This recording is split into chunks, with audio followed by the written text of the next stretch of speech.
one of the philosophies that I follow, like we can put it into the terms of like alignment and kuzushi and all the stuff that we normally talk about, or we can reduce it to my job is to fuck with you. What's the most efficient path to victory against this particular opponent? He's dropping off for the choke here. We could see the finish. It's looking tight. Tight at Alpra. Hey guys, what's up? Welcome to the Everyday Jiu-Jitsu Podcast. I'm Matt Kwan. The Everyday Jiu-Jitsu Podcast is everything you need to know about Jiu-Jitsu. Today I have my professor with me, Mr. Rob Biernacki. Welcome to the show, Rob. What up? Guys, if you want to support the show, check out the links in the bottom. Leave a like, share, subscribe if you can. All right, so Rob, I wanted to talk about the Roadhouse Choke today because this is a strangle that's becoming more and more famous. It's known by other names, which I'm not going to name on the show, but I'm pretty sure everybody gets the idea. Everybody knows the one-handed windpipe strangle. Before we get into the Roadhouse, you were on a pretty extensive tour over in Europe, a tour in Greece, Italy? So I did a beach camp in Greece for 5 days. Then I did a mini camp in Athens for 2 days. Then I went to Italy, just like making my way up to Germany. So I didn't teach any seminars in Italy. And then once I got to Germany, it was basically like 1 day on a train and then the next day teaching a seminar for 3 weeks. So I did 4 in Germany. Well, 6 because I did 2 a day in Heidelberg, but and then 2 in Switzerland, 1 in Belgium, and then 3 in the UK. I'm not going to lie, that sounds really fun and really exhausting. Both. I mean, the part where like the first 3 weeks of the tour were like getting to Greece, which was fun, except for driving in Italy, which is fucking horrible. It's like you've got a target on your car because you got a rental car and like they don't care about smashing into it. Did you get in an accident?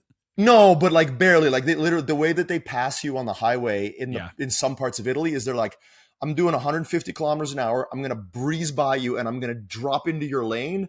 And I don't care if I clip your fender or not. So it's on you to get out of the way because my car's a piece of shit, like whatever, and your rental car's got like the damage waiver. Anyway, like it was super stressful driving in Italy. But no, and then like, so the first week was like pretty chill. And then the week in Greece was super chill. Then the week coming back through Italy was like just amazing. And then, like I said, just seminar. But like the seminar stuff is so fun. Like, you know how it is. Like you get to meet new people. You get to roll with new people. Yeah, it's amazing. So like it's draining, but it's like, it's totally worth it. Yeah.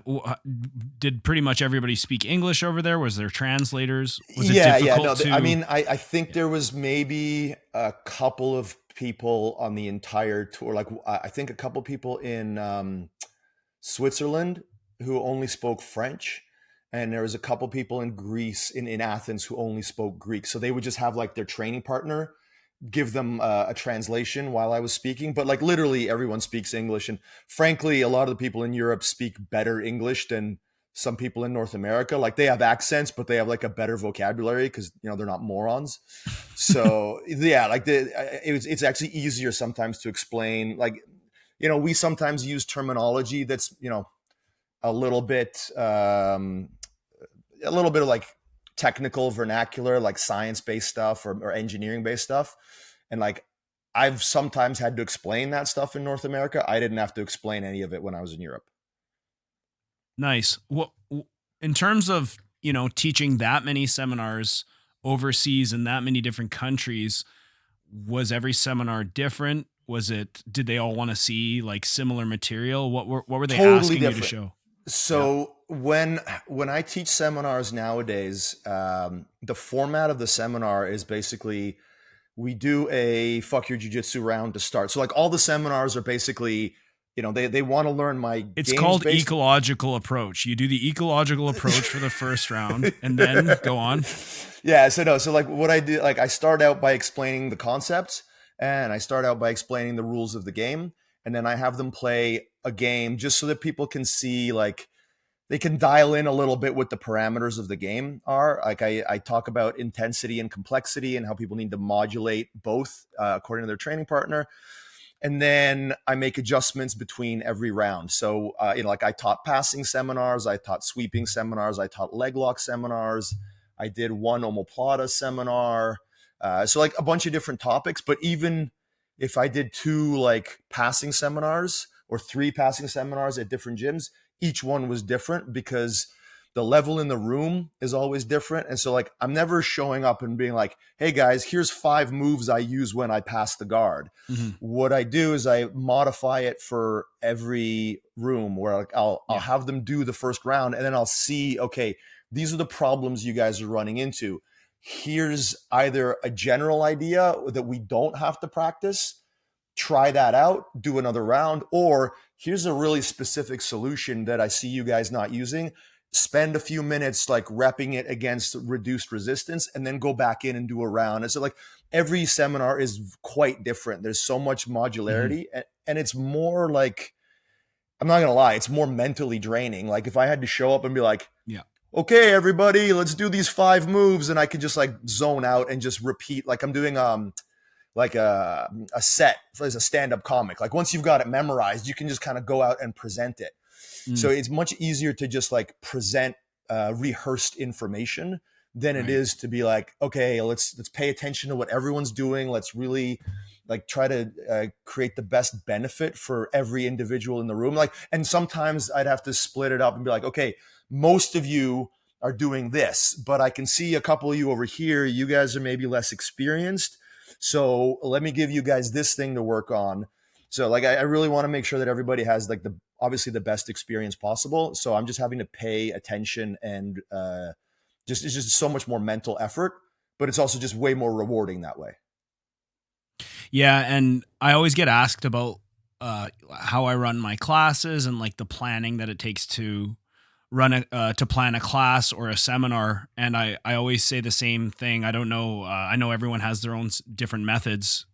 Different instructors have different methods, but for me, it's like, I think reading the room and sort of assessing the level in the room it's almost like you're improvising, right? It's not like you go in there with like a general idea of what you want to show, or a plan A, plan B. I've got a game plan.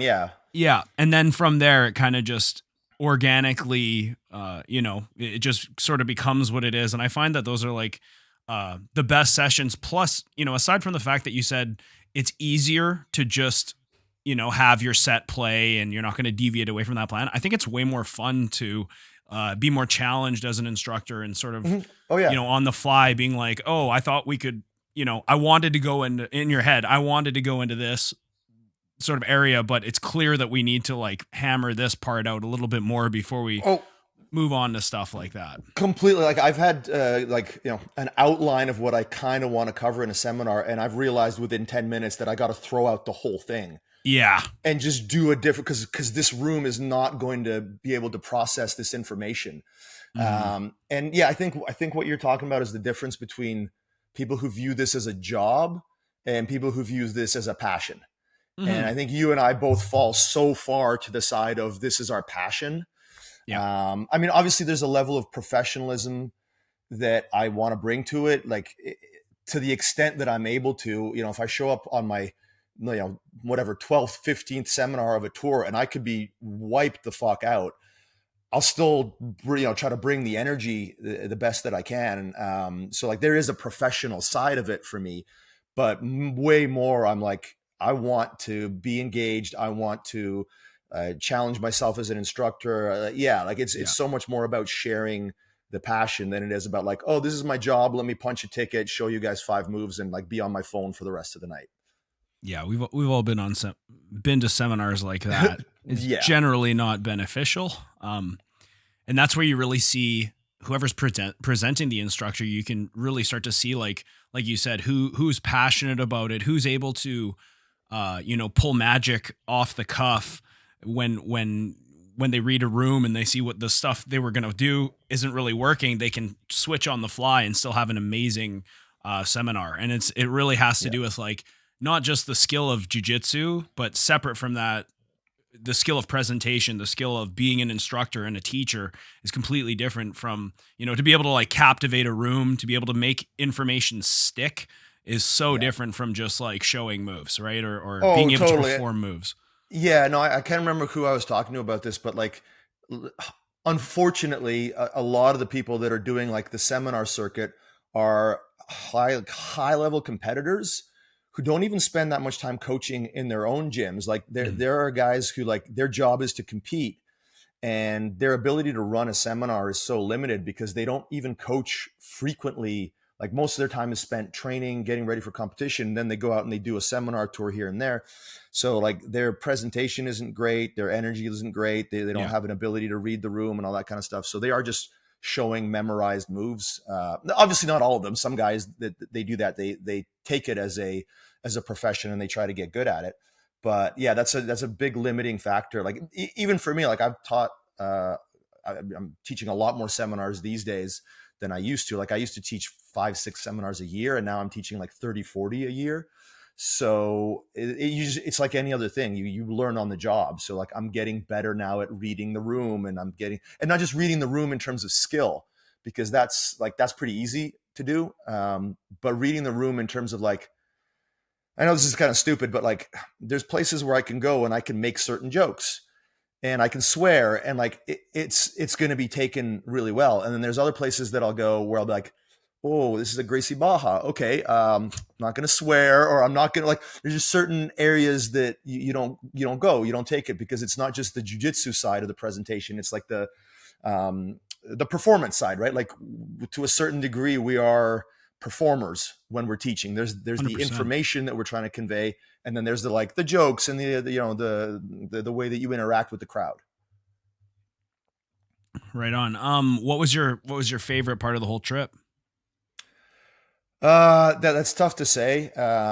Yeah, it's so incredible over there. I mean, I haven't been to Europe in a couple of years, but whenever I go, I'm like, it's just so cool. So much to see. It is. Yeah. I mean, put it this way, like because there were so many different experiences, right? Like part of what I wanted to do going over there is go to like different racetracks. So like I got to go to my favorite racetrack and drive on that. And like, that was like, probably a once in a lifetime experience.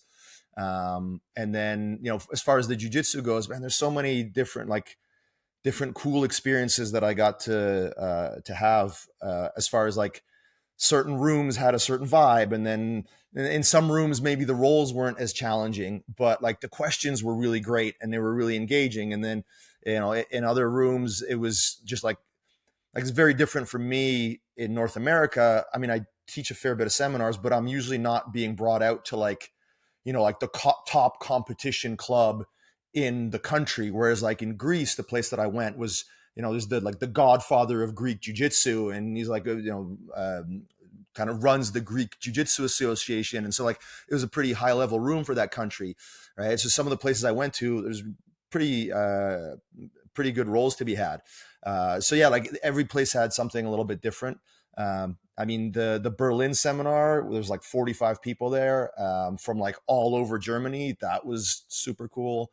The Greece camp, like being on the beach in a nice hotel and like going and teaching a couple sessions a day with like the same group of people. So that's very different than a seminar. You get to know everybody. So like by the end of the week, and like we're all going out for dinner together. That was probably the most, like, as far as like the jiu-jitsu experience, I'd say that was Greece. But even like, but even then, like I said, it's so hard to say. Like Stafford was really awesome because Chris Payne's is a black belt under Preet Mickelson. So I got to meet Preet, and we all got together and did a podcast. And cool. I got to have Preet Mickelson call my roll with his black belt boring. And I was like, dude, have you seen yourself roll? You calling anybody boring? Like, but like all in fun, right? Like, did you get to roll with Preet? I didn't. No. He was teaching a seminar like a couple of days later, and he wasn't training the night. Did you roll a lot, or was it mostly just teaching? I rolled a lot because I basically, other than I think 2 of the seminars, I rolled with everybody in the room afterwards. Like I tried to do I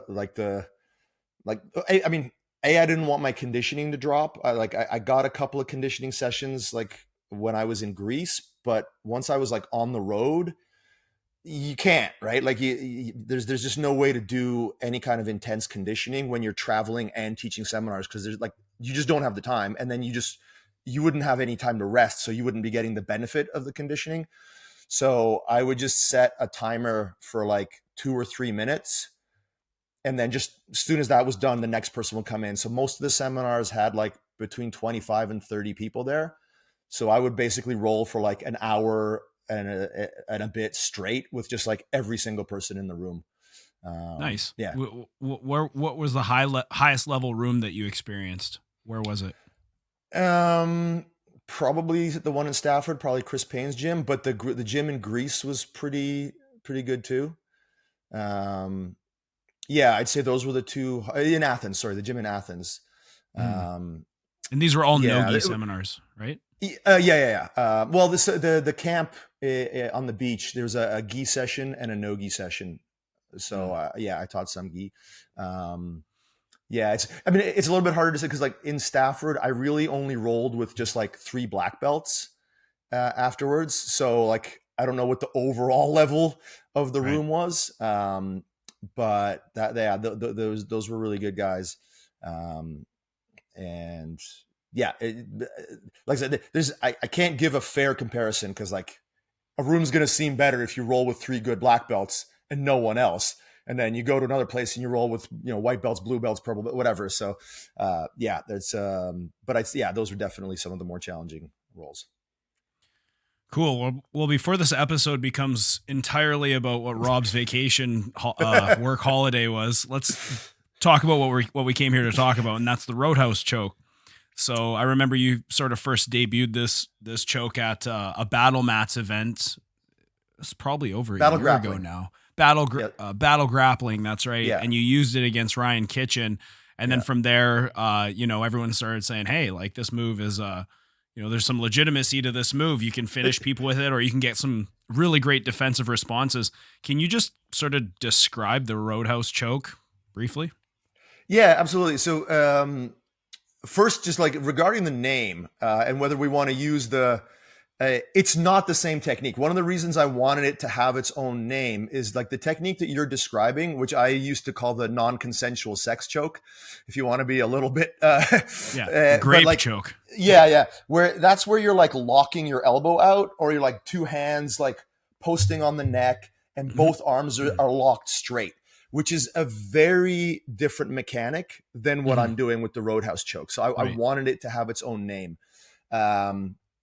So the main thing is that when you do the locked elbow kind of version, that's just very easy to defend. There's so much of a lever available there to the defender, and your center of gravity is up so high, you're creating what's called a moment arm in physics, or a moment. And so it's just easy for people to tip you over. So that's just non-functional against competent grapplers. But the version that I'm doing, I'm keeping my elbow bent and usually like tucked into my body. So I'm able to set my center of gravity directly over top of their neck, and I'm not doing any squeezing. So like in the, the other version, people are trying to like squeeze the throat and sometimes actually like squeeze the windpipe, which is illegal in IBJJF. And the legality of it is like fuzzy, bit of fuzzy in some other tournaments, whereas just like posting on the neck is legal across the board. Yes. Although again, like people ask me about this, in IBJJF, I still think you're rolling the dice because the IBJJF, absolutely. Well, the reffing is so over there. Yeah, exactly. They are and they're not just retarded; they're biased, right? Because it's one thing to be retarded, and it's another thing to just be like obviously showing favoritism, and they obviously show favoritism. So, like the joke is that I wouldn't do it in IBJJF if my opponent was a Brazilian. Like that. Whereas if not if a I joke, that's a good sage advice. Exactly. It's a joke because it has like a lot of truth to it. Yeah. The legality so far has been like no issues. I've had students use it in ADCC, in grappling industries. There hasn't been any problem with it.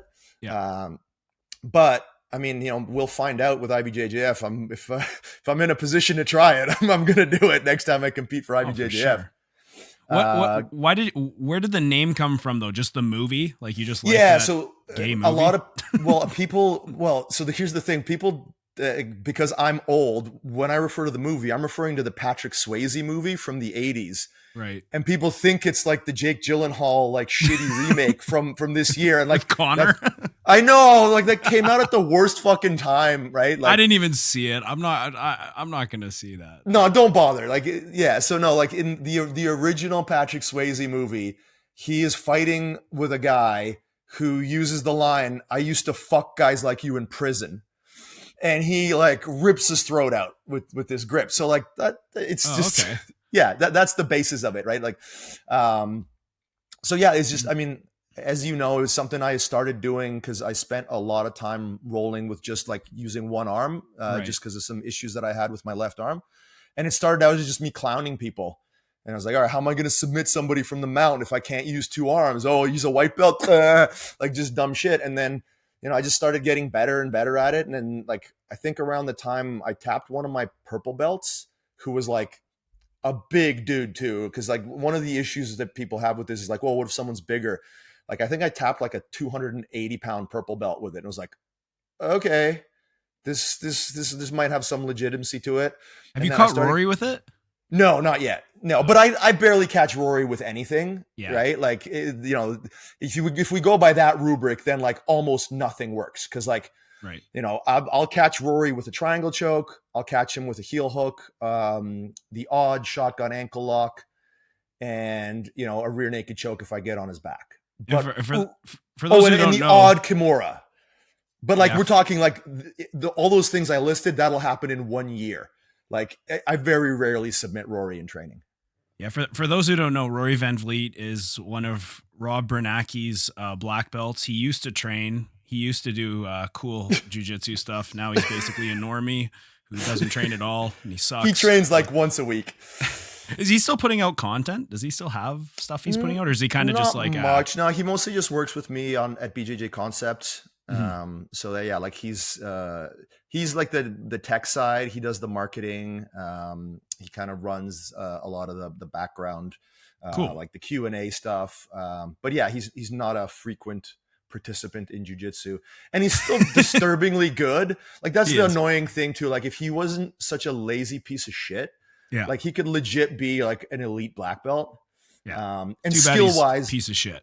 Yeah, but skill wise, he's right up there. Like, you know, I've seen him roll with like very good guys, and like he really only gets beat when he gasses.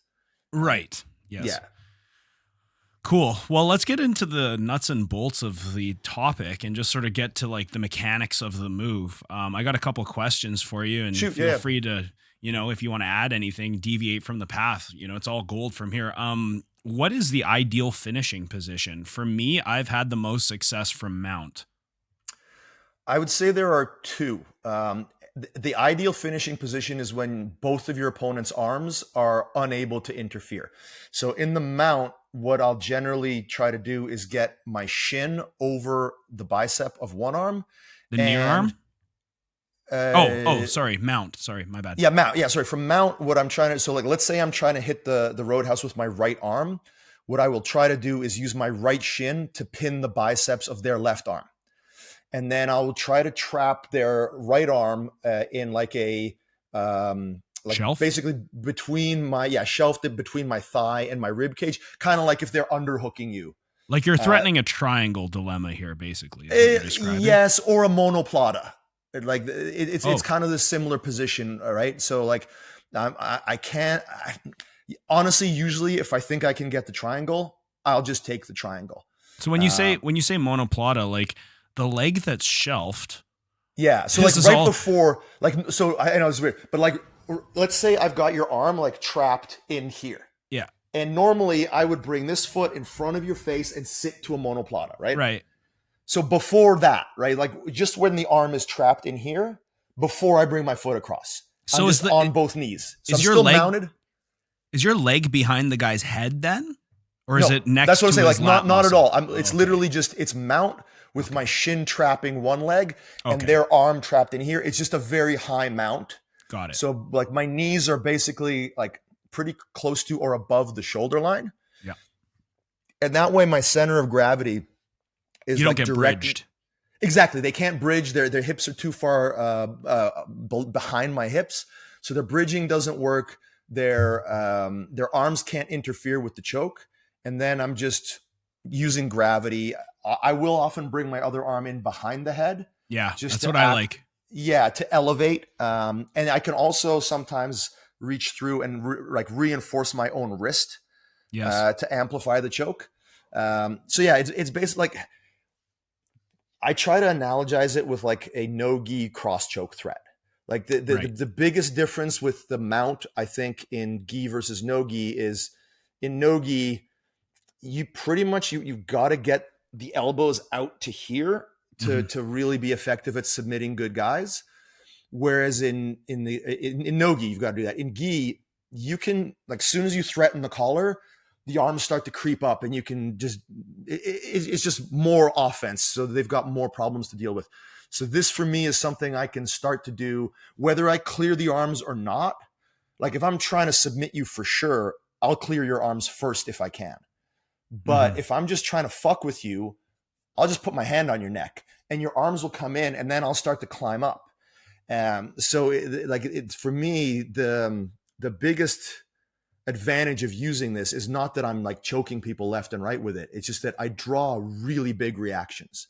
You get people who are pretty skillful will give me S mount, or they'll just turn over and give me their back.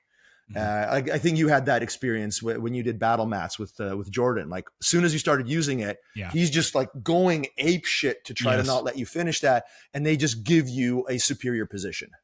Right. So, and then just to follow up, and then the other finish is if you get to side control and you have an underhook on the forearm and you get the arm shelved, topside crucifix type, basically kind of like that. It can be topside crucifix like with the shin, or it can just be the arm caught between your rib cage and your thigh, and then you can finish it with the near arm. You're finishing. Yeah, basically what I did to Ryan at Battle Mats. That was that version. I usually hit that off of guard passes.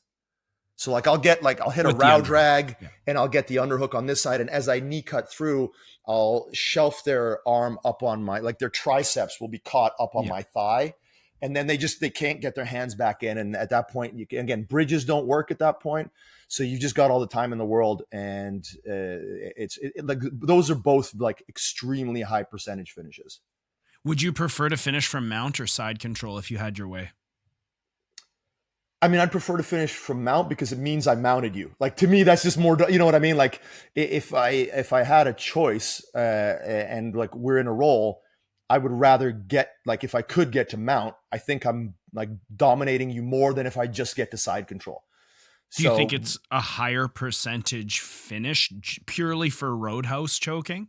I don't think so. Like if I've gotten the arms out of the way, mount or side control doesn't seem to matter all that much. It's more just if I'm finishing you after I've passed your guard and then gone to knee ride and then mounted you, that just seems a little bit more dominant than, oh, I passed your guard and you fucked up and then I got this thing that maybe you're not as aware of. I know that's a stupid, like it's a semantic distinction. No, that's good. Yeah. If you're finishing from like a side control scenario, do you have a preference as to whether so you have an underhook on the far arm, the near arm, do you prefer to shelf it or like pin it? I prefer to shelf it because if I'm pinning it, I feel like there's a strength level where the pin doesn't work, or a slipperiness. Like so some people have really amazing like hip and spine flexibility, and they can twist their body quite a bit.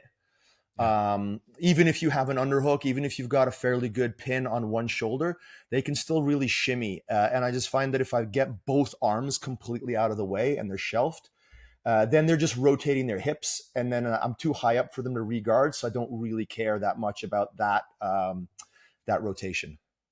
Is there any other situations or positions that you can utilize this technique at? Yeah. Technique from? Yeah. So, really anytime you can reach someone's neck, you can use it to some degree or another. So like one of the philosophies that I follow, we can put it into the terms of like alignment and kuzushi and all the stuff that we normally talk about, or we can reduce it to my job is to fuck with you. right? Like when we're doing jiu-jitsu, my job is to fuck with your alignment. I want to be yanking on levers. I want to be denying you bait. Like, again, it doesn't matter. Basically just making me uncomfortable. Yeah, exactly. Making you and not just uncomfortable, but making it impossible for you to like get physically set. Like, because discomfort is one thing. There are people who will like, they'll just eat discomfort. Discomfort by itself, I don't think is a great route. I'm not saying we shouldn't use it, but like what I want is more just like, I don't want to have to experience how athletic you are. So if I'm constantly fucking with you and you don't get set into an athletic position because I'm doing constant kazushi, or I'm constantly hand fighting you, so I never get to feel how strong your grips are or like how good of a clinch you have. Like if you can never use your physicality on me, I would really prefer that. So with the Roadhouse, what I'm using it for is like, there are guys who are like bigger than me and they're trying to like get to a clinch position. And if I just post my hand on their neck, like it shuts down body lock passing really well. It shuts down almost any form of pressure passing because it's like pushing the head away. Some guys will just eat that, right? Like you get guys who are like over-under specialists or body lock specialists. You go to push their head away and they're like, I don't care if I get a herniated disc in my neck. I don't care if I can't turn to the left when I'm 45. I'm a body lock you. Like they just don't give a shit about the discomfort. But if you post on their neck and start grabbing the back of their head and they're like, fuck, I'm about to go out. This is embarrassing. They'll back out, right?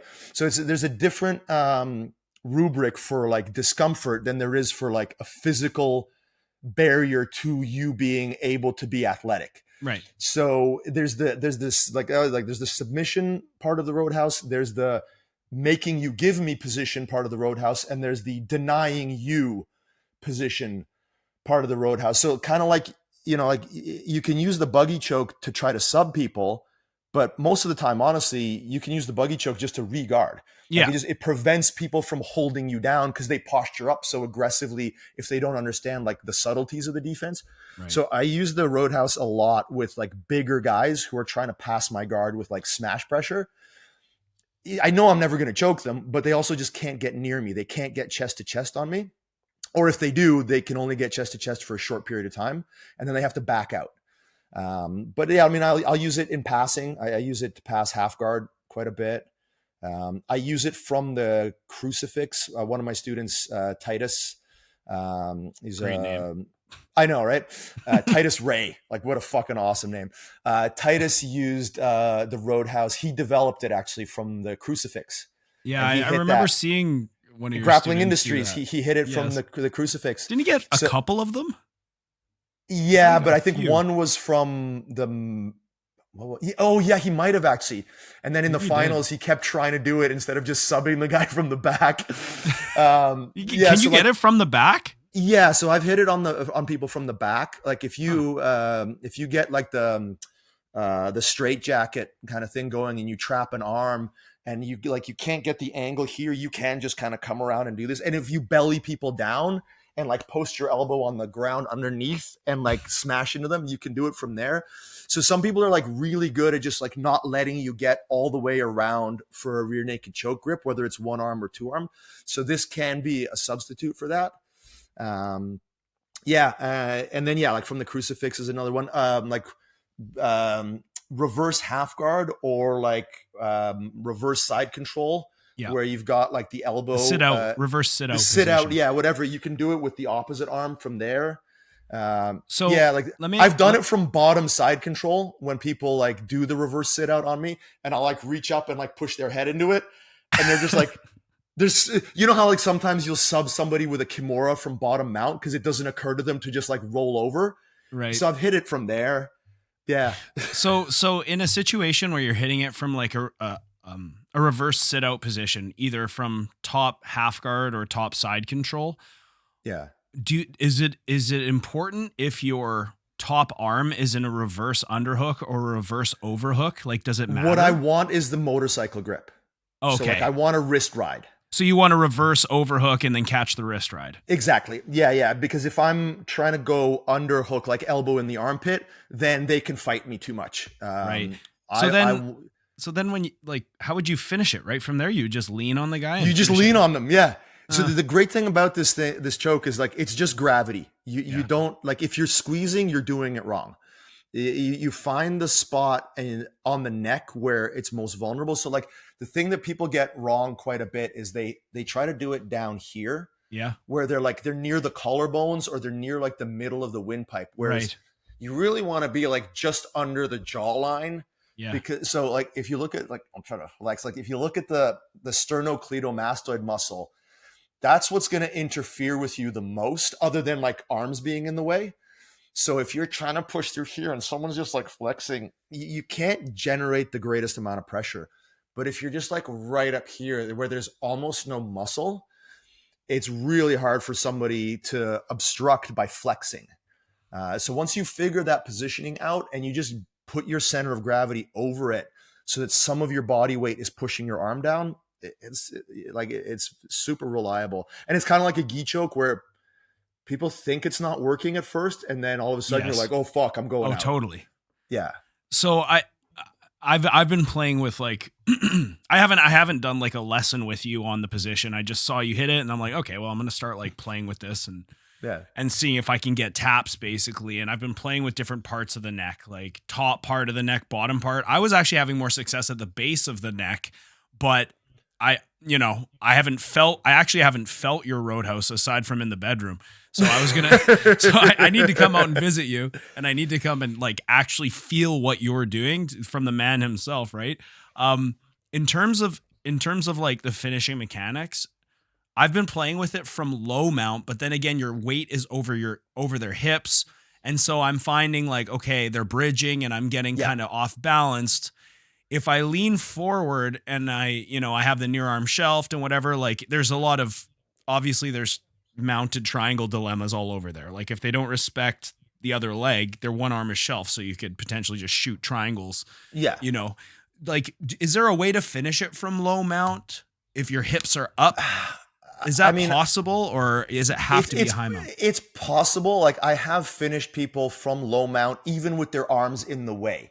So that it just becomes like, it's like, how long is your humerus, like the upper arm, versus how long is my forearm. So like if your upper arm is longer than my forearm and you just make a frame like this, then I just physically can't push in. That's why like finishing Rory with this would be so difficult, because his fucking limbs are so long.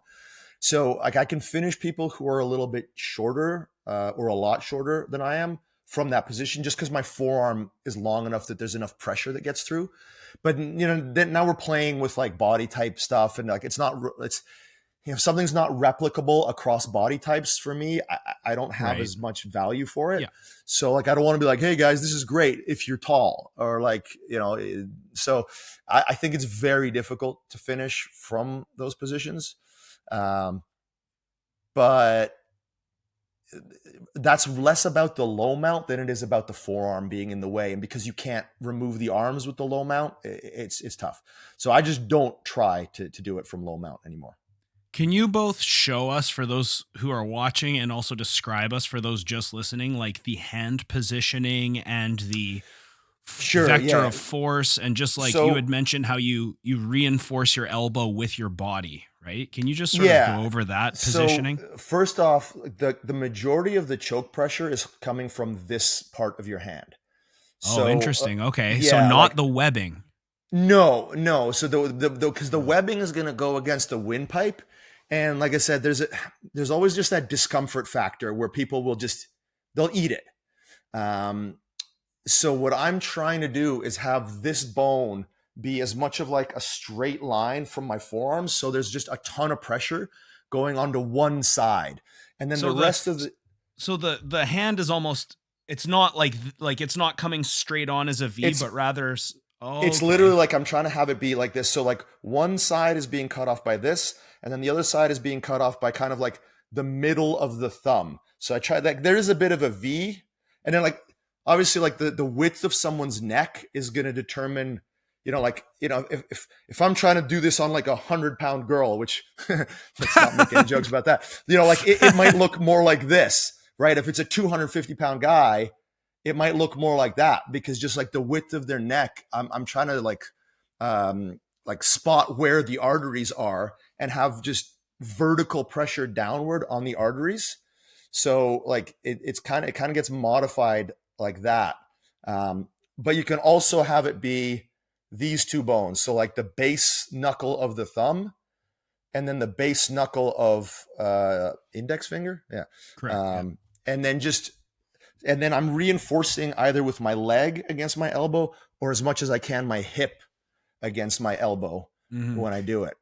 So yeah, like people, there's a lot of misunderstanding about like my fingers are basically not like my forefinger are not involved at all. It's my thumb and just this bone.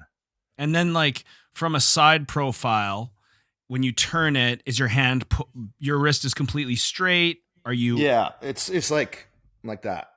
Yeah. For those just listening, Rob is basically just making like a straight line from his elbow to his fingertips, right? Yeah. Okay. What are some common mistakes that people might make when trying this technique? I mean, the first is just squeezing. People grab the neck and they squeeze, which A, doesn't work. B, you will get called. Like now we're not in a gray area anymore. Now it's just illegal. Yeah. Right. Like, I mean, some tournaments don't care regardless, but like definitely like any kind of squeezing mechanism. And I had this like, one of the organizers of a local tournament asked me about this. He's like, look, for this tournament, we're not going to allow the Roadhouse. We just need to figure out like what's going on here. Because they were asked like, how can we tell if someone's squeezing or not? I'm like, dude, can like when you look in, can you not tell if someone's doing if the that? fingers like, are curling? If the fingers are curling around the neck, then they're squeezing. If the fingers are like completely straight, then they're not squeezing. So like it's a, if you wanted to like have a boring name for it, it's a throat post choke. Yeah, that's what I call it. Because I actually have started talking to my kids about it because they're like, "Hey, am I allowed to do that?" And I'm like, "Yeah." Professor Rob calls that the Roadhouse Choke, and or we could call it a throat post. There's no rule against throat posting. You know what I mean? That's exactly right. Yeah. So I'd say that's the most common mistake. The other most common mistake is confusing the purpose of it to be only to submit people and like holding on for dear life.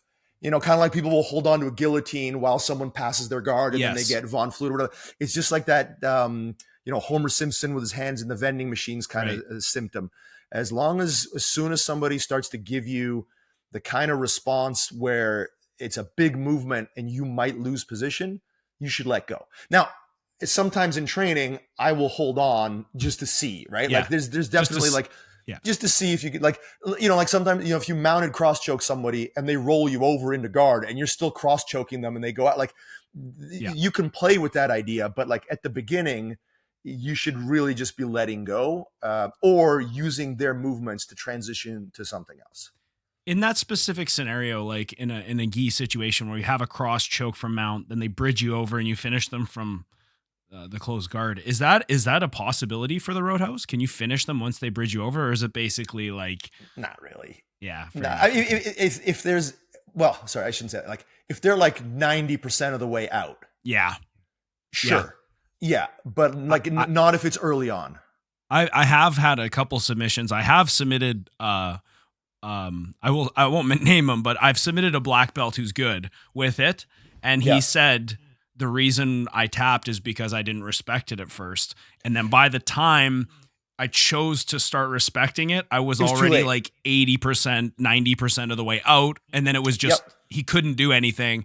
And then it almost like accelerates the rate at which you go out because you start panicking, right? And that panic really puts you out. Yeah, I agree. No, he's like, I didn't feel it, but then like before I knew it, I was fuzzy and I had to just tap. It's 100%. I mean, I'm pretty sure that's what happened with Ryan, where he was like, "What the fuck is this bullshit?" And then like a few seconds later, like, "Oh goddamn!" Right? And I've the same thing. Like I've tapped a few like good black belts with it. And in some cases, it was them not respecting it. But now that I've got like a bit of a reputation for it, people know about it. People know. Like one of the first things, like is when I teach a seminar, is one of a couple of things are going to happen. I'm gonna Roadhouse choke you, I'm going to Caio ankle lock you, or nowadays I'm going to buggy choke you just because I'm being a goofball with that. Like one of the seminars I did in Europe, I buggy choked everyone in the club during rolling afterwards. I don't know. Yeah, I don't know what it is. Like anybody who competes against you, they get Caio lock like instantly. I'm like, how the fuck do you not know that this guy, every tournament manages to get like the hardest move you can get. Like, I don't know if it's your body. Well, obviously your mechanics. I know you put a lot of work into that move. Yeah. Like anyone who's tried to make that move work knows how difficult it is. Like just with everything going on, and like you just go in and get it. And these guys, they know they know that's like a primary attack, and they still just get caught. It's like, holy fuck. I mean, not that I want to give away my secrets, but like that's honestly down to the hand fighting. Is people expect to be like, oh, I find myself in De La Riva, and then the guy's going to go for the Caio ankle lock. Whereas I've got some entries for it that come off a guard pull, or just like I almost do it like I don't go to De La Riva and then do a Caio ankle lock. I go to the Caio ankle lock. Like it's a shot that I'm taking. It's almost like doing like a kanabasami right into a heel hook, rather than I'm going to get you into the saddle and then I'm going to expose your heel and I'm going to like I kind of shoot it as an attack. And so I still think I'm catching people because of that. But I mean, there are guys that I compete with now that just drop to their knees right away. They're just like they're not having it. Yeah. And like I said, not to disparage your opponents, because you're really fucking good at that move. Like I always tell people, you have probably, well, you do the best no-gi De La Riva guard I've ever fucking felt. Like it's crazy how you can generate offense from there, because I think that is a pretty, honestly, it's not my primary open guard to play in no-gi at all. It's definitely down the line. Now I've been playing with that, if you've heard of like R guard, right? Which is what Jason Rao is. He has an instructional on it. And like, I just look at it as kind of like I don't want to call it a failed De La Riva, but basically a De La Riva when you lose your angle and they jump the leg, right? And now for sure. Yeah, I mean, I play that quite a bit too. Yeah. Yeah. Like I use that as a means to get back to Ashi. That's kind of my application for it. But you just finish people from De La Riva, which is pretty impressive in a no-gi situation. But I think it's just like with anything, it's just a time thing. Like it's like it becomes like a self-fulfilling prophecy where people are like, well, no, De La Riva doesn't work in no-gi, and so nobody tries to play De La Riva in no-gi, and then like, it's like closed guard didn't work for a while. It's because no one was doing closed guard, and then I just think that there just aren't enough people that have put enough time in on it. Because I'm not like exceptionally talented physically, certainly not. Well, we know that. Yeah. So it's like, if I can do it, other people can do it. Right. Cool. Now we're kind of talking, we're going off in tangents about the Caio lock. Like, is your primary, your ideal grip when you're going for that technique off of a pull, is it the cross wrist? Or do you like the inside knee? What do you like? If what I'm going for it, I would like to get a 2-on-1 wrist grip. Yeah. So that you have to stabilize by pulling backwards against it. Are you anchoring feet to the hips or past the body? Where do you like to have your feet as you sit? Literally, I'm usually just sitting. Like if we're starting both standing and I get a 2-on-1 grip, as I pull, the weight is hanging off of you like a pendulum. Yeah. So you have a choice. You can stumble forward and give me a leg, in which case, whether I choose to go to De La Riva at that point or not, that depends. Like if we're in a 80cc rule set, I might just go to Ashi and try to heel hook you right away. Yeah. But if people really have like both feet square stance and they're like backing up, I just dive right into De La Riva with the Caio ankle lock grip, like all in one motion. Cool.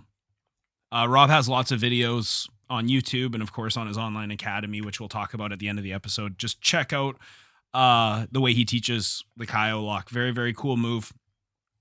I find very hard to do. Like, I know you put years into that move. I still like, I can hit it, but I still feel like I'm in like the experimentation phase, and I've been trying to do it for years now. It's not a reliable move for me. You know, a part of the reason for that, I think, is because I compete. Well, no, I think it's honestly because you compete so much in rule sets that allow heel hooks that you don't have to cultivate. Like, you're like, for me, if I'm doing IBJJF Masters, I can't heel hook people. I can't reap. So what a dumb fucking rule. dude, I don't get me fucking started. Like, you know, I mean, but you know, what is it? Necessity is the mother of invention. So like my shotgun ankle lock is way better because I know if I go into a rule set where I can only do ankle locks, I better have a good ankle lock. My knee bars are really fucking good now because I have to. So yeah, like it's not really a barrier for me. Like I can leg lock people regardless of the rule set. Of course. And yeah, it's like, I think I've invested more time in it for that reason. But yeah, also you should just, you know, come out and visit more often and I absolutely get that shit should. figured out. I haven't been out there in a long time. I definitely want to. I even had some guys. They're like, man, we should go out there and visit Rob. So I'm probably going to bring a squad out pretty quickly. Are you going to come out for the No-Gi Worlds camp? When is that? We start on November 11th. Just because No-Gi Worlds is a week later than it usually is. I have an injured rib right now. I can't roll for a couple more weeks anyways, probably 4 weeks until I can really roll. That's fine. Like, we will go until, like we usually do November 1st to December 1st, just because No-Gi Worlds is usually like a few days into December. And now it's like 12, 13 days into December. So yeah, we just do a 4-week camp, leading up to No-Gi Worlds. Do you have to qualify for No-Gi Worlds at the adult? What about an adult black belt? No, I think that's just Gi Worlds. Oh, really? Is it in Vegas again? Yeah. Fuck, I hate Vegas. I know. They gotta stop. I want to go back to California. Go to Texas or something, you know? I mean, I don't like Texas, but like, really? I liked it fine in California. It was the one time we went, it was shit. And, you know, yeah. I also don't like to support theocracies. So that's just my issue. So we any other things you want to touch on in terms of like finishing mechanics or common mistakes with the Roadhouse? I mean, it's or really control mechanics. It's those two major ones. I think that the not spending enough time on the part, like on the setups of isolating the arms.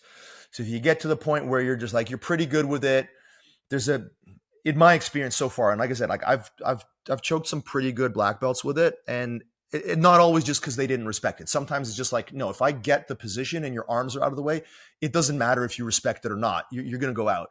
Yeah. So I think that the level of proficiency that I had to cultivate with getting the arms out of the way to be able to reliably tap good people, good brown belts, good black belts, was like, because I was choking people with it after a couple of months. Like the part of just like figuring out how to choke somebody who isn't super skillful, that comes pretty quickly.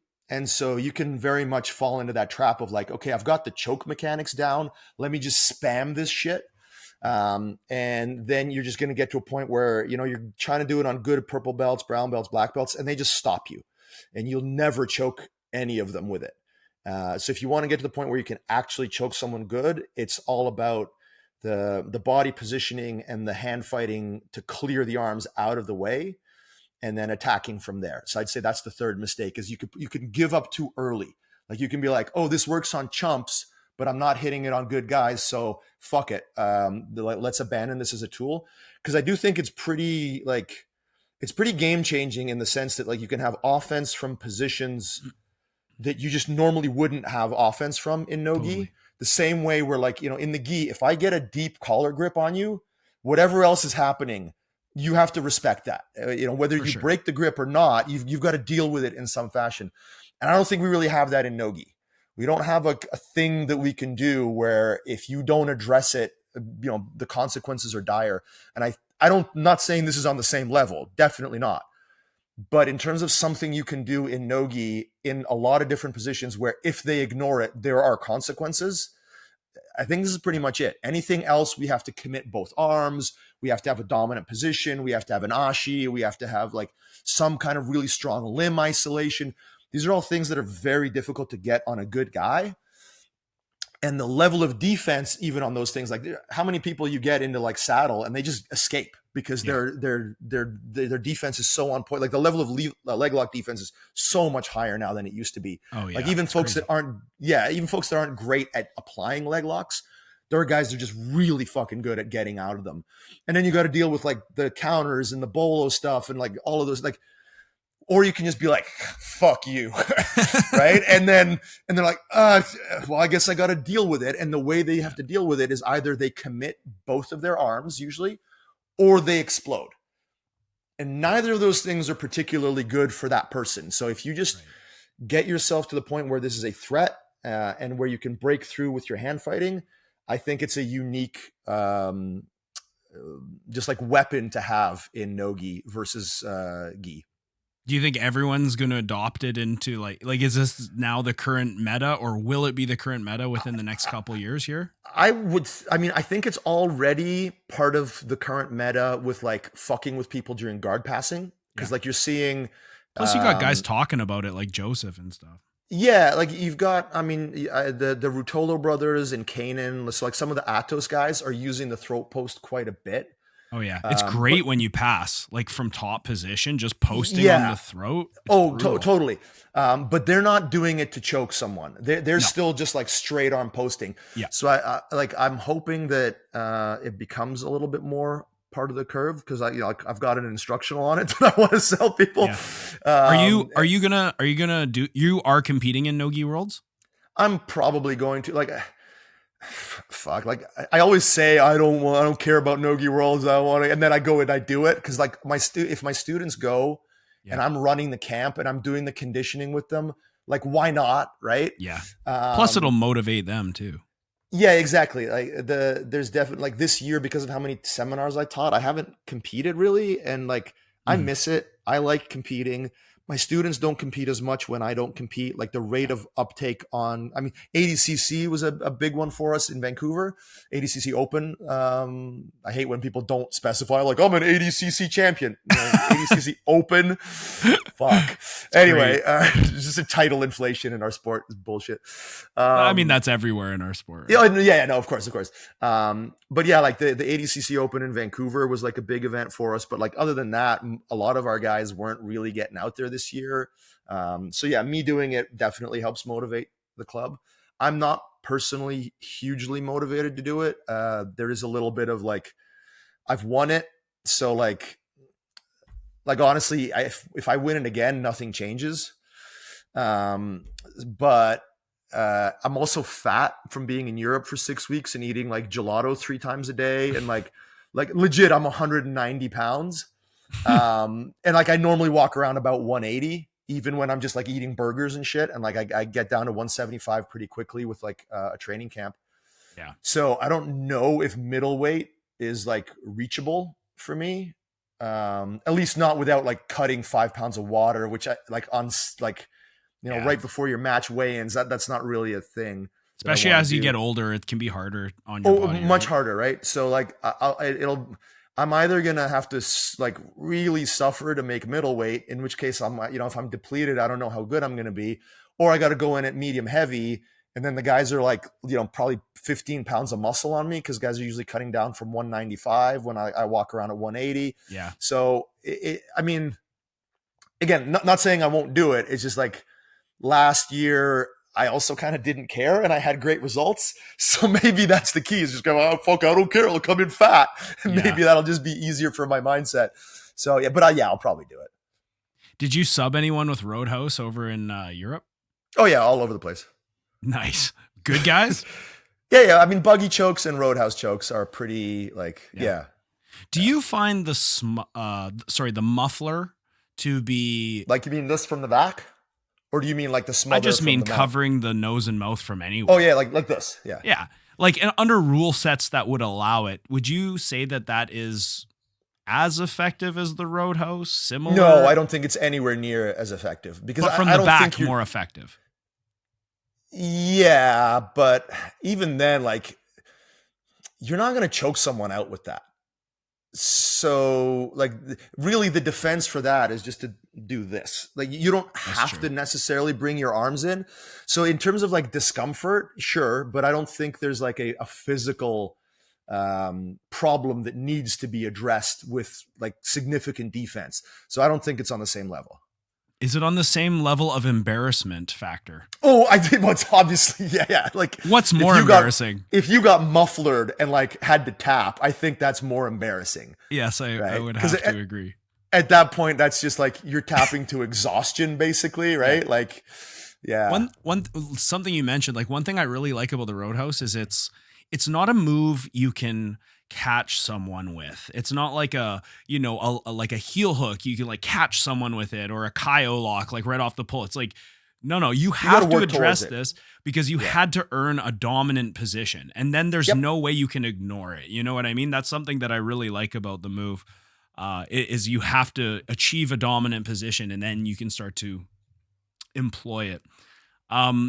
Do you often use or is there a way to utilize the Roadhouse to advance position, like to get to more of a dominant position, or? So that like in the instructional, we kind of like there's different sections, and like that's one of the sections is just like using it to gain position. So I mean, I use it to get guard passes quite a bit. I use it to get arms out of the way quite a bit, and because they have to gain. Because they have they've got a frame. So they've got like anything that somebody is doing to post on your torso or your legs to like interfere with a guard pass, or interfere with you solidifying a guard pass. Let's say I'd say one of the better uses for it is like you've almost passed, but people are starting to put up a good side guard, and you're struggling to break through knee elbow connection, and you just go for that, and it brings one arm up, and then you can get chest to chest, or you can establish a knee ride or something. So it's great for that. It's also just great for taking the back from the mount. Like the rate at which, if you're pretty close on a Roadhouse, the people will just like YOLO bridge super hard and turn to not let you choke them, but both their arms are still in the way because they're defending the choke.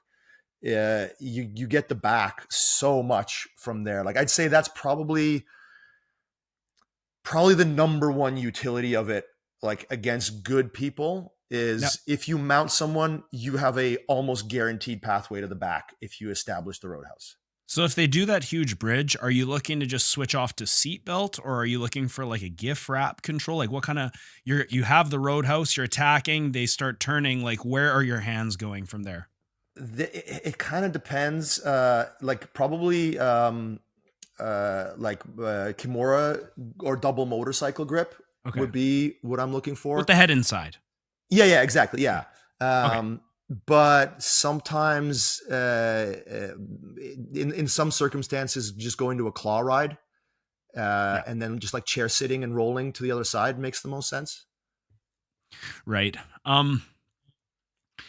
If you have the mounted position and the defender has like a box frame on the hips, so they have like good framing upper body position. You're talking going back to mistakes. That's actually a fairly common mistake. It's like going for it then. Going for it when somebody's got your hips boxed out. I mean, I do it just to fuck with people. I do because I do a lot of wacky shit. Like, when I go and roll like after a seminar, like I'm not trying to come in with my A game and like fuck you up. Like I want you to have fun. So like I'll go for wacky crap. Like, I mount someone and I go for a Roadhouse from a bad position. They're like, oh, you're doing the thing. It's like, say the line, Bart, right? Exactly. Once people know me for something so I definitely do wacky crap sometimes when I roll. Right. But like if I'm actually trying to get you, I would not be coming in and trying to Roadhouse you when you have a good box on the hips.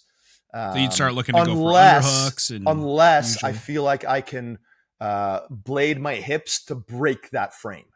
So there's a lot of little things that I do with the mount, like you mean like going to technical mount or no, not this. Like so, they're like when somebody boxes your hips out, there's usually like there's still a bit of weakness in like this part of the frame versus my elbow is a direct frame into your hip, right? Whereas on this side, there's a structure here that still has some potential vulnerability. So if you can push your hips into the palm of someone's hand to the point where you're compromising their structure, you can collapse that frame.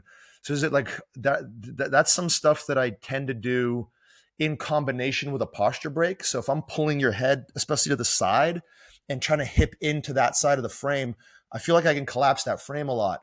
And if I just add the Roadhouse Choke to that, and I feel like you can't like kip me or get a good scaffold built where your legs will come inside, then I think it has some utility. So yeah, like even that is a bit of a gray area, but like if someone's just got a solid scaffold built on your hips, if you go for the Roadhouse, that's a bit of a bad idea. Makes sense. You need like limb extension. You need more of a dominant position. Frames collapsed. It doesn't even have to be limb extension. It can just be like they can't have solid frames, solid structure against your hips. What are some of your favorite ways to like create dilemmas using the Roadhouse? So like joining together passes or other positional It's probably the advantages? underhook. Like if I'm passing with a knee cut and an underhook, it's going for it there. So you can either address the Roadhouse grip, in which case I'll finish the knee cut for sure, or you can try to block my knee cut, in which case you're probably going to go out. And then it ends up being too late, and then you give me both. You give me the pass, and then you give me the Roadhouse. So yeah, I'd say underhook. Like I probably use the like against a knee shield in particular, I use the underhook and the overback grip, but sometimes I'll use the Roadhouse Choke as well. In lieu of the overback grip. In lieu of the overback, yeah. Because sometimes guys will do that, like back extension thing to keep you from getting the overback grip. And are you doing it with your hand that you would normally be cross facing, or the far underhook? Yeah. Oh, okay. Yeah, so I'll usually use like the Wiltsey style, like short underhook, elbow in on the ribs, and a Roadhouse Choke on that side. Whereas if I go deep with the underhook, then it's usually an overback grip. Wiltsey, don't bring him up, man. It makes me sad. Poor guy. I know. Jesus Christ. Yeah. So, let's not. Let's leave him alone. He's going through some stuff. Yeah. Yeah. Yeah. I mean, I have one more question before I let you go, and that is like, so would you say it's more accurate, like when you're finishing the Roadhouse as a submission? Are you hips low, head high? Are you head low, hips high? Like where? Head how low, is your hips weight? high. Hey? I'm trying to put head low, hip. I'm usually posting, especially from the mount, but even from side control. Are you pushing both down? Like your hips are pushing down and your head's down? What I'm doing is I'm putting my head down as a post to negate the bridging. Right. So your weight's on your head. As little as possible. Like I want to put my head down just so that I can't be bridged over, and I want my center of gravity in my hips over my elbow. Mm-hmm. So my hips are like, they're not high, and they're like, I'm not piking my hips up, but they're higher than my head. Okay. And like, if you're finishing from mount, what is the orientation of your spine relative to your partner's? Are you sort of straight? Pretty parallel. Pretty parallel. Almost, You're not like sort of side on or anything like that? No, it's almost a straight line. I mean, I might be a little bit to the side because of the arm position. Right. So like we might be kind of like this, but it's very parallel spine. But then in side control, it's completely perpendicular spine. So like that's not a relevant quality, I think. Oh man, awesome. It's more just like, where is my center of gravity? If my center of gravity over your neck, so that the forearm that I'm using to choke you is just acting as a direct transmission of my weight into your neck. Nice. I mean, I got to come out and visit you because I'm going to intentionally put myself in the bottom position and see if you can do this to me, because I want to feel like what it's like, but and then I'm pretty sure I'll regret that pretty quickly after. Do you have any other things you want to add about that strangle, or did we miss anything? Any crucial points or details? I don't think so. I think it's one of those like get in on the ground floor kind of things, because I do think that people will use it more and more as folks start to figure out. Like, I'm not so famous that just because I've done it, like everyone in the jiu-jitsu community knows about it. I think it's still a pretty under the radar technique. So there's definitely a lot of, it's like 6-7 years ago, if you just like knew how to do heel hooks properly, you had a pretty big advantage, right? Like you and I were both pretty ahead of the curve. I miss those days, man. I know, right? Like When we you could could just show up to any advanced division and just like fuck people up with heel hooks. Nobody knew anything. Those were the Anything. fucking days, man. Yeah, Oh my yeah. God. The golden days. The golden I had days, like the right? shittiest mechanics ever, and I just lock my legs and grab their leg, and they would just instantly tap, and I'm like, man, I'm good at heel hooks. And then I'm good. Yeah. And then you go against someone who's actually good, you just can't sub them. You're like, oh, I Yeah. suck at heel hooks. Fuck. Yeah, That's like funny. nowadays, I get like when I do leg lock seminars and I do like leg spaghetti with people, like I'm still pretty careful about it, but I will just let people lock me in a heel hook Oh yeah. and just like let them try to do it. Like they can't. But anyway, I think this is one of those things that if you invest some time in it before everyone knows about it, there may be a period where until everyone catches up, you're just getting some freebies out of it. So. Do you have any recommendations for somebody who's never done the move? Like, okay, where can I begin to start cultivating skill in this technique? Like, do you have any games or any, do you recommend people just go to the position and see if they can like get a tap? Like, how would you Basically, sort of... yeah. Like when I taught it at the club, we just started in the position and we just had Mount? people make sure. Assume, Yeah, or basically. side? Mount or side and just have them try to get the weight distribution right. Right. And just see if they could get someone to tap with like pretty minimal resistance, honestly. Yeah. Because this is like, Sorry, this is one of those things that like, I don't think is very, susceptible to being learned through like full resistance games or even partial resistance games. Yeah. Like, we don't want to go down that rabbit hole, but like there's definitely some stuff in jiu-jitsu that you have to learn where like, here's the technique, practice it a few times with like pretty specific context before you go into just like trying to do it with full out resistance. And this is one of those. Like you definitely have to learn the body position and like the hand position, the neck position. So like that's something that you have to start with. And then after that, we open it up pretty much. I'm like, guys, just roll and try to do like, just do this to people when you're rolling and see what happens. And then we just dial it in from there. Two positions I'm wondering if there's any success. I'm pretty sure the one is no. The other one I don't know. Like north south, there's nothing there. No roadhouse threats. I haven't really been able to get there from north south. No. What about half guard passing? Like is that possible? Yes. Yeah, absolutely. Yeah. With the near arm, I assume, like the crossface arm. I've done it with both. Oh, so yeah, because if I get a near side underhook and I kind of flatten you, sometimes I can work it. I'll also just work it where like they think they're going to be able to come up on an underhook. And then they just let me out of the half guard because they're not doing it in a tech, like because my arm is on their neck, they don't really have this space. Mm-hmm. Right. So like if I'm passing to my left and your right, and I go for this with my right hand and I've got your neck framed. Yeah. You come up on an underhook, but it's not really like you can't do the normal shit. Right. So the distance is a little bit different. So like I'm essentially initiating like a disadvantageous scramble for you, where you're not going to be able to stop me from like doing a spin behind afterwards. And especially if you're good at like hanging triangles and shit like that, or just like stepping over people when they try to come up on an underhook. You can get them to let you out of the half guard. And I guess when they try and come up on an underhook, they can't really wrestle up because you have a physical wedge under their jaw. Under their jaw. Yeah, exactly. They can't close the gap to wrestle up. Mm-hmm. Like I lose the position sometimes. That's one of those things that I'm still in the development phase on, but I'm getting a better handle on it. And you never know. Like with development stuff, sometimes you just hit a wall, right? Like yes. My process is like, white belts first, then, color belt, and then eventually it's like, can I do it on Rory? But even like with that rubric, you'd have to throw out so much stuff. So even that's not necessarily the best. Like for me, it's like, if I can do it on a good black belt, my size, then I consider the technique valid. And so by that standard, I'm getting fairly close. I have yet to pass a good black belt's half guard with the version I'm talking about, but I'm dialing it in. So I think there's like a breakthrough on the way.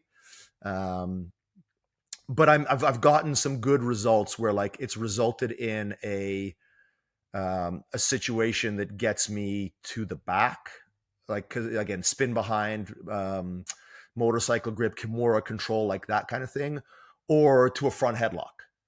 So like I have yet to seal the pass, but I've gotten to other advantageous positions from it. What about I imagine a decent position that would be pretty good to use it from might be like a 3/4 mount with like the near arm trap. Oh, do you ever yes, hit it from absolutely. there? Yeah. Yes. Yeah. With the knees facing away. Yeah. Yeah. I got some. I want to go back to the gym and play with it now. How important is it to have like a cross face arm so that you essentially have like a closed circle almost around your partner's head? How important is that? From mount, it's important. From side control, it doesn't matter at all. Okay, yeah, I can see how that makes sense. Yeah. Nice, awesome. That's really all the questions I have. Anything else, Rob? No. BJJconcepts.net. Blah blah blah blah. Give me money. Yeah, go check out Rob's content. Yeah. Yeah. Check me out if you're on Instagram. BJJ Concepts has an Instagram, and Island Top Team is my more like personal school Instagram. And just bjjconcepts.net or .com is my online academy.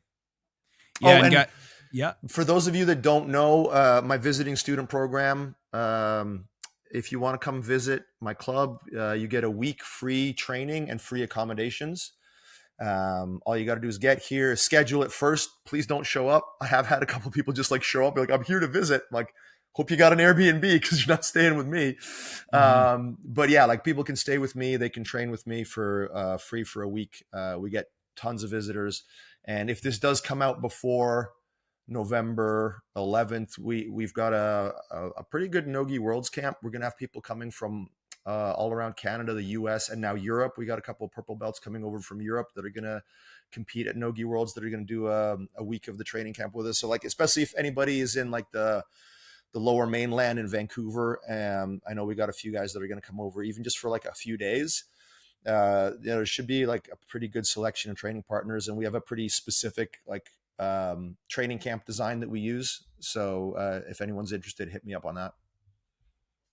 I was definitely going to recommend, if anyone is on Vancouver Island, there's no other place to go. Rob's one of the best instructors in the world, and he's probably the second best instructor on Vancouver Island, probably the second best club in Vancouver Island. But no, seriously, if you're in Nanaimo, if you're ever in the area, even if you just come to visit Vancouver, it's 100% worth the trip. Take the ferry over to Nanaimo, visit Rob. You're going to get some really, some of the most technical training in the world. There's a reason why, people across the pond are wanting this guy to come over. I've watched over the last couple of years just you getting invited to these like seminar tours, and I'm like, holy shit, man, this guy's blowing up now. You kind of have like a cult following in the jiu-jitsu community, which is really cool to see. It's super weird because like I had a following before I won Nogi Worlds, just like as a coach, because like that's really what I am. Like I'm not that much of a competitor. You say that. You should give yourself more credit, honestly. No, I know you and I have had this conversation, but like I just mean in that like my goal in life is not to like be the best competitor that I can be. So like I do it because it's a proving ground. I do it because I want to motivate people, but like it's not my mission in life to be like a great jiu-jitsu competitor. Whereas it is my mission in life to be a great jiu-jitsu coach. So, a great instructor or whatever. So I definitely thought that my following was built on that. And I guess there's just like a lot of people out there who had heard of me and were like, yeah, he's a good coach maybe, but like, yeah, concepts, yeah, games, yeah, whatever. But like, what has he won? And then when I won Nogi Worlds, all of those people are like, oh, come teach my club, come teach my. So yeah, we're still in that phase where for the majority of coaches, competition results still legitimize you, even if like, I don't think that me winning Nogi Worlds should legitimize me anymore as a coach. I think it legitimizes my training methods because I obviously use my training methods. But yeah, I just thought that was funny, just how much I was not prepared for the impact that winning Nogi Worlds in a Masters division had on my career. And a second ago, you literally just said, it doesn't matter if I win. No, if I win it again, right? Like, well, now that like I can, whatever else happens from here on out, I can say I'm a like gold medalist, Nogi Worlds Master 4, right?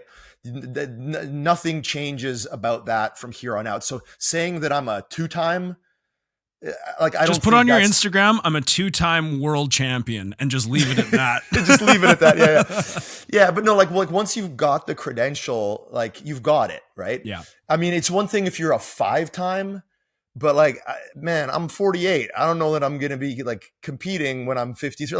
Like for me to string together like a run of Nogi Worlds wins, considering that I'm like A, not on the sauce, B, not Brazilian, like the odds that a match goes against me with a ref's decision that like interrupts a run, I'm not even willing to consider the possibility. Like I know skill wise, I could do it. I know if things line up, I could rattle off 2-3, whatever wins, but like to make that your mission in life and to build an identity around that is not something I'm interested in.